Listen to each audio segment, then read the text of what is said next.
So today's been long day coming actually. It's first day in, I don't know, a week or more where it's not been peeing it down with rain. So I'm going to get on with fitting all my kind of little add-ons, security add-ons, which is 4 cameras. Lost, isn't it, really? And some of these which are kind of LED lights.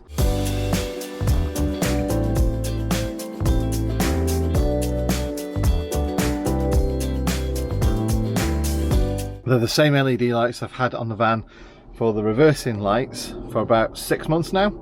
They work great, and I just want to put them around the van on the exterior to light up the area. So like the awning kind of light we've got, just like that, but all the way around the van, so that I can light up around the van no matter where we are. The cameras are infrared so that they can see whether it's lit up or not. But I just want to be able to kind of like give a visual deterrent to people to show, you know, we're looking at you, or to light up the space just in case, you know, we want to see what's around us basically. The way I'm going to wire it is I've got some multi-core cable here. Now bear in mind the lights and the cameras, they are just, you know, kind of like so low wattage, ampage and everything, it's just not even worth talking about. Each camera takes under 1/10 of an amp, and each LED, I think it's even got it on the back there. No, it's not, it just shows how many. But if you look at the wires, they're so thin. They're just again, they're just kind of like, you know, milliamps really. So the cable that I've got is multi-core, it's 5 core, that allows me just to put 12 volts up there and switch a 12 volt feed to each of the lights as well.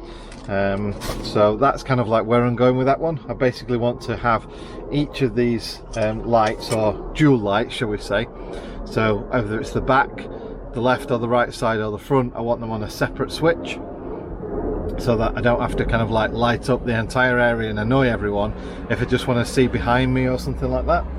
So that's why I'm doing a 5 core cable. Now obviously the cable's going to carry an earth and a live. The earth is going to be shared between all the devices. The first live will be for all the cameras, which then leaves the 3 other cables within the 5 core cable for the 3 sets of pairs of a camera. Hope that's making sense to everyone. So I've done it that way so that it's one smaller cable that I've got to get from inside the van to the roof, and I think that is 10 meters of cable, so it's way more than enough. And then for on the roof I've just got some basically external grade multi-core cable, which is just 2 core in all fairness, which has got a sheath around it so it protects against the weather and stuff like that. So that's going to kind of like feed each camera or light, and then we're going to connect it and seal it up, heat shrink and everything else, to this cable to a central point, and hopefully that's it. Sounds easy enough. So then the cameras are going to connect to this Halo View screen here, which can record as well. It's got a micro SD card in there so it can record what's going on. So if you do hear a noise at night, you can switch the screen on and see what it recorded. So I've just started off by mounting them. I'm kind of eyeballing it really. So center there, kind of off center there, but equal to that side. And I'm just using some self-tapping screws. Drill, self-tapping screws, get it all done.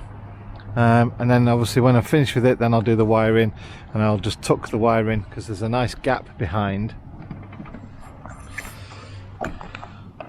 So there I can tuck the wiring in there, so I can wire all these up, hide the wiring a little bit so it all looks nice and neat when it's finished. So I've got that one connected to the front one, connected to the side one, and then this cable that's coming along here I then need to connect into that cable and then feed that into what is going to be the 5 core cable that comes in, which is going to have the power there. So the weather's obviously really improved today. I've got my 5 core cable and then I've got each end for whatever I'm connecting. So front lights, I've got the cameras, the side lights, and then the rear lights as well. So what I need to do is strip this one back. Each of those 5 wires there is color coded, so choose a color code for each of the live feeds, and then choose one which is going to be the common. So like I said, there's 5 there, 1 common, and then 3 which are the 3 sides, 1, 2, 3. Bear in mind that side has already got the awning light which I can use, and then the 4th color will be for all the cameras, because it's just 12 volt for all the cameras, so they're all powered up off the same circuit. And then basically we're going to connect them into there. Got the main soldering iron out today because the battery soldering iron, it was just too cold for that to work with. I've got some heat shrink as well, and then basically everything we need to do. So just need to get on with cutting this, stripping it back, and then once we've stripped that back, connect all the cables individually so I know which wire goes to what when I get to the other end, when I route it back into the van.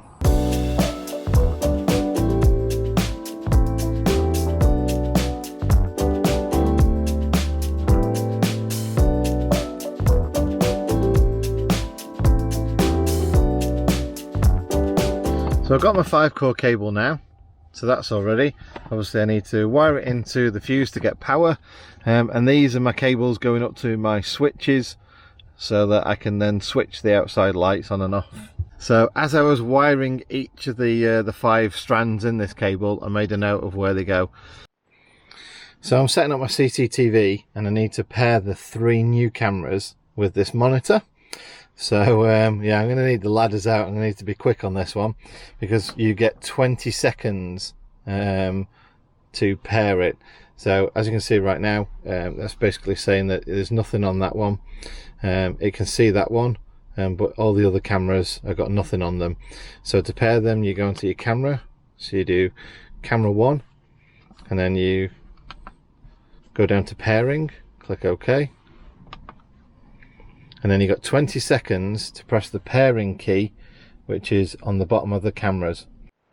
So I've now paired all the cameras, but as you can see, there's something wrong, and that is the fact that 2 cameras they've sent me are meant to be side mounted on the vehicle, and 2 cameras are meant to be horizontally mounted. So you've got 2 portrait cameras and 2 landscape cameras, which isn't what was ordered, which is a bit of an annoyance to say the least. So you've got 2 cameras which work perfectly like that, and 2 cameras that look very odd, and you can't actually kind of rotate them either. You can flip them that way or that way, but you can't rotate 90 degrees, unfortunately. I mean, the quality of it is really good, you know, it's crystal clear and very good. You can see the reg plates on the vehicles, very happy with that. But yeah, just the fact that they've sent 2 cameras the wrong kind of orientation. But ultimately all I need to do now is mount this in the back, and then that's the camera installation over and done with. Okay, so I've got my 3 wires there now. My CCTV is working. As you saw, 2 of the cameras are not fantastic, but I'll sort that one out. So I've got my 3 wires now, which as we know from my colour chart, are front, side and rear. So what I'm going to do now is I've got my 3 wires up here. One comes in, goes to these wires, and then the other one goes to a fuse. So basically, because they're going to draw so few ampage, I'm basically going to wire all 3 into one fuse. I'm going to just put it on a 5 amp fuse, and then connect the other side to here.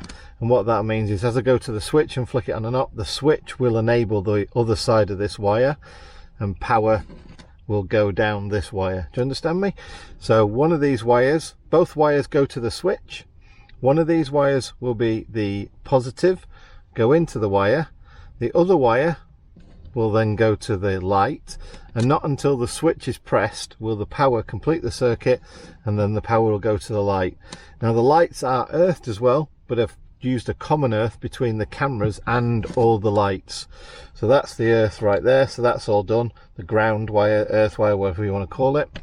So yeah, it's just these three to wire in like that, and then we're done and dusted.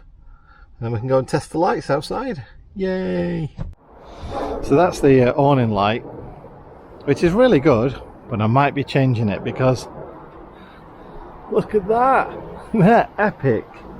Really are cool.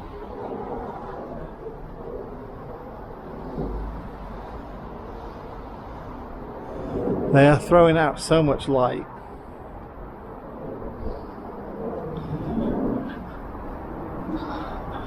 I mean, it's difficult to kind of see, but look, they're lighting the house up well. So it's yeah, it's my worst fear really. That is the CCD chip there, and that's soldered onto the board. So yeah, if you kind of look at that, it's in portrait mode. See that? So if it was the other camera, then the chip would be soldered that way in landscape mode. So there's nothing I can do, unfortunately. Whilst the lens moves around, you can do whatever you want with the lens, the actual camera is fixed in portrait mode, not landscape mode. So it's just this PCB. You obviously make a different PCB, and that controls whether the camera's the right way around or not. So it's interesting to strip it down, and yeah, what we'll gain for that is just the fact that we know that it's a different camera that they've sent. So here are my replacement cameras, which are hopefully going to be the right way around. Fortunately it's the same cable that's already in, so I don't need the cable, and obviously I've already got the antenna, so I don't need that either. So what I do need to do is swap it over and then pair them as well with the screen. And that's the 20-second thing where I've got to run forwards and backwards to the screen in 20 seconds and pair them. There you go. So all really nicely finished off.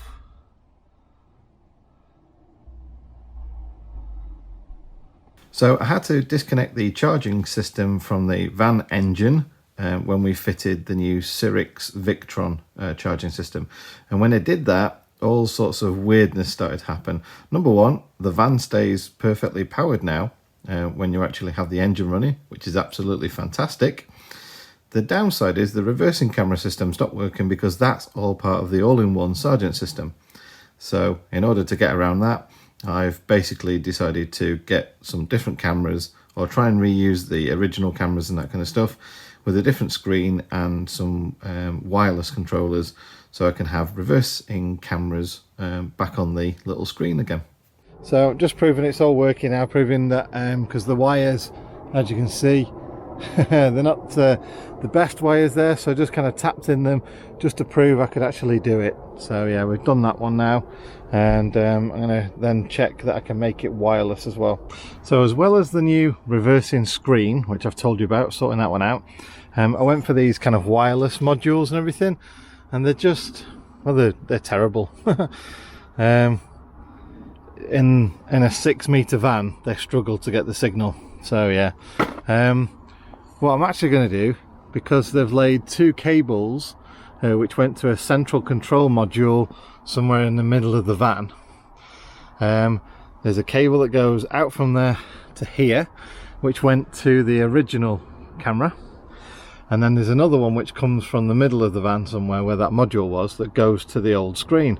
So I basically just spliced the ends off, and I'm going to use the cores that are in there. It's a 6-core cable, so I'm going to use the cores that are in there to transfer not only the power down to each of these cameras, but the signal too. So that's what I'm doing. I've chopped the ends off, these radio ends kind of thing there, so I chopped those off so I can reuse them there. So fortunately we've still got the same colour coding then, so we've got all the right colour coding. I can just swap them straight over, and then do the same on that end, cut that end off, and then spread them out. Essentially I want power, and then my 2 cameras, camera 1, camera 2, camera 1, camera 2. Again, you know, it's the old Wayne's World thing. So there we go. Now I've used the purple cable and put all the ends on, and then put the little phono connections on there. So there we go now. That's on. You can turn the lights on and off. And we can change camera angles. So they're all wired in, ready to go. I'm going to have that as a wide angle camera view. And that's my narrow camera angle view down the back. I'm just going to tidy up all those things inside there. I've put the back panel on, so that's finished off now. All I want to do is, while I've got this back panel off though, I'm fitting one of these trio gas alarms. So this is going to cover us against all the different nasty gases that can knock you out or kill you. So it's got some instructions there about which jumpers to use. You can have an outlet jumper as well, so you can have it actually trigger off a different alarm or something as well. And ultimately it's got an on and off switch on the side as well. So that's all the cameras finished off now, or the outside lights finished off. The 2 rear view cameras finished off as well. I've installed the 3 gas alarm, so rather than just carbon monoxide, it covers all 3 gases now, so trio gas alarm, whatever it's called. And again, you know, just kind of me neatened up a few things and made things a little bit better. All right, thanks for watching the video. Take care. I'll see you in the next one. Bye.